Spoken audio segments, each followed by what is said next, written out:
Science, découverte, prenez de l'avance. Bienvenue dans Futuris.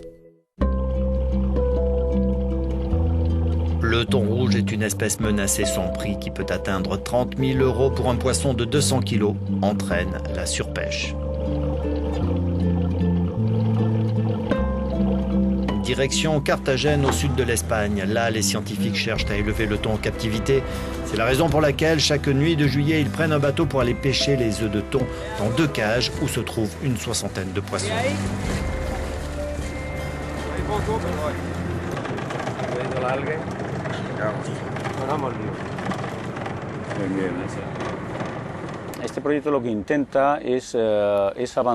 Ce projet essaye de faire en sorte qu'à l'avenir, nous produisions des thons rouges de la même façon que l'on produit aujourd'hui des dorades royales, des bars, des turbos ou des saumons avec les techniques aquacoles. Mais cela ne signifie pas la fin de la pêche au thon rouge. L'aquaculture sera un complément de la pêche.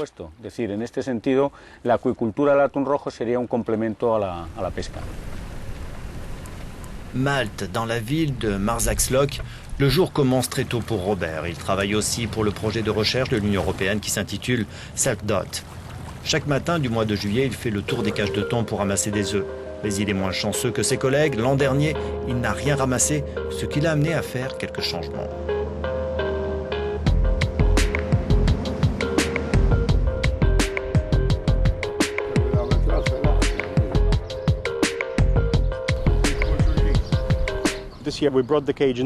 Cette année, nous avons emmené les cages dans une petite baie où nous espérons qu'il y a moins de courant. Nous avons eu peu d'œufs. Comparé à l'Espagne, la température n'est pas montée suffisamment rapidement.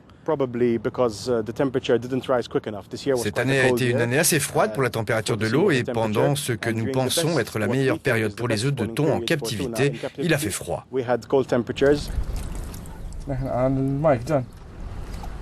Les thons rouges utilisent la lumière et la température pour savoir si c'est le bon moment pour se reproduire. Ils sont aussi très sensibles à la qualité de l'eau, mais les difficultés ne s'arrêtent pas là. Le thon rouge présente un autre problème. C'est un poisson très gros et très délicat. À cause de sa taille, on ne peut pas le manipuler, on ne peut pas le contrôler, on ne peut pas vérifier le stade de maturité comme on peut le faire avec la dorade royale par exemple. Tout ceci pose un autre problème logistique, comment ramasser les œufs. Il est très difficile d'obtenir des œufs en captivité, même en petite quantité, parce que le thon rouge nécessite beaucoup d'attention tout au long de l'année. C'est la raison pour laquelle ce programme reçoit le soutien de sociétés privées investies dans le thon rouge avant même le début de ce projet.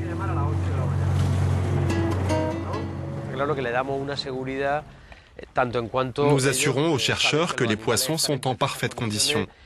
Nous assurons aussi que nous manipulons le poisson avec beaucoup de soin pour éviter tout problème qui pourrait interrompre le développement gonadal pendant la période de ponte des œufs.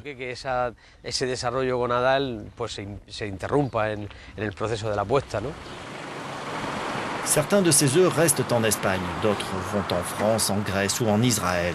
Les chercheurs ont besoin de ces œufs pour apprendre comment élever des poissons. Ce sera la prochaine étape de ce projet dans lequel l'Allemagne, l'Italie et la Norvège prennent part.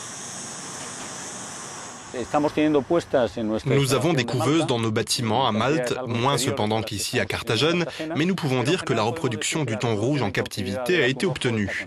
Et maintenant que nous avons démontré que c'est possible, la difficulté c'est d'élever la larve du thon rouge et c'est là que nous allons devoir faire porter un effort particulier.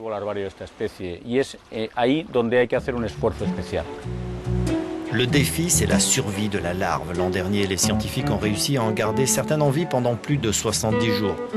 Ils espèrent que certaines vont atteindre le poids de 1 kg, quelque chose de très difficile à réaliser avec ce poisson, notamment en raison de problèmes liés au stress et au cannibalisme. Seule parade, une nourriture appropriée.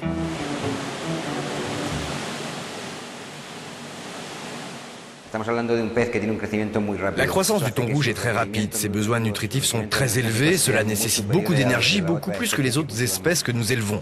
Nous devrions donc leur donner de la nourriture très riche. Mais c'est aussi un poisson qui pond des œufs dans la mer, il faut donc une eau de très bonne qualité avec une forte concentration d'oxygène.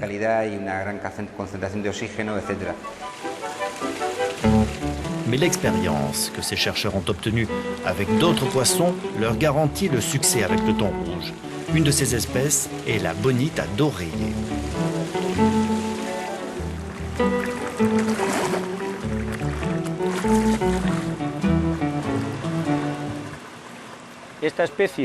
La bonite à dos rayé, qui appartient à la même famille que le thon, est un poisson plus petit et il est plus facile à manipuler. Avec cette espèce, on a eu une bonne réussite. Pour la première fois au monde, on a réalisé le cycle complet de la bonite en captivité. Ce qui veut dire que l'on a obtenu des poissons en captivité de parents aussi nés en captivité.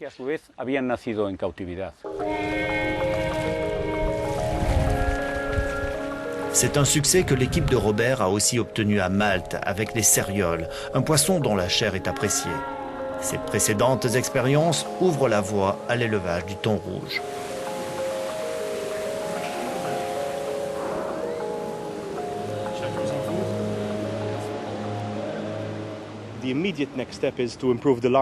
La prochaine étape désormais, c'est d'améliorer le taux de survie des larves. Mais en parallèle, nous devons aussi construire des lieux de production à terre où nous pourrons élever ces poissons et les faire pondre dans de meilleures conditions que dans les cages.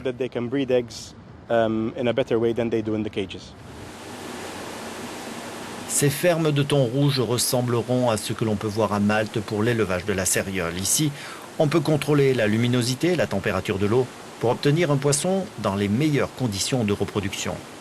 Des conditions cruciales pour l'aquaculture du thon rouge.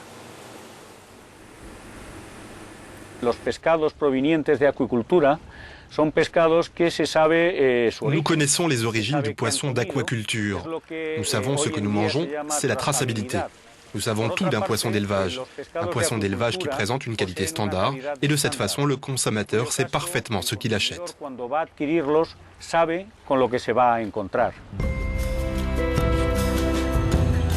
Pour les chercheurs, le poisson d'aquaculture est une question de goût. Ils ont précisé que plusieurs tests à l'aveugle ont donné des résultats surprenants.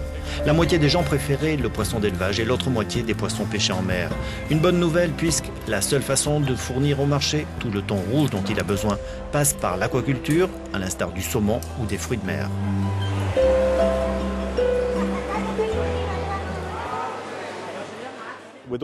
Avec tous les efforts qui sont réalisés maintenant avec le thon rouge, avec la contribution de tous, et on est en train de réaliser de très bonnes expériences en ce moment avec la production d'œufs en Espagne, je pense que l'on va progresser et que l'on aura peut-être une production de thon d'élevage dans un futur, si ce n'est proche, en tout cas pas très éloigné. Un avenir meilleur donc qui devrait faire baisser la pression sur les stocks de thon rouge, une espèce particulièrement menacée.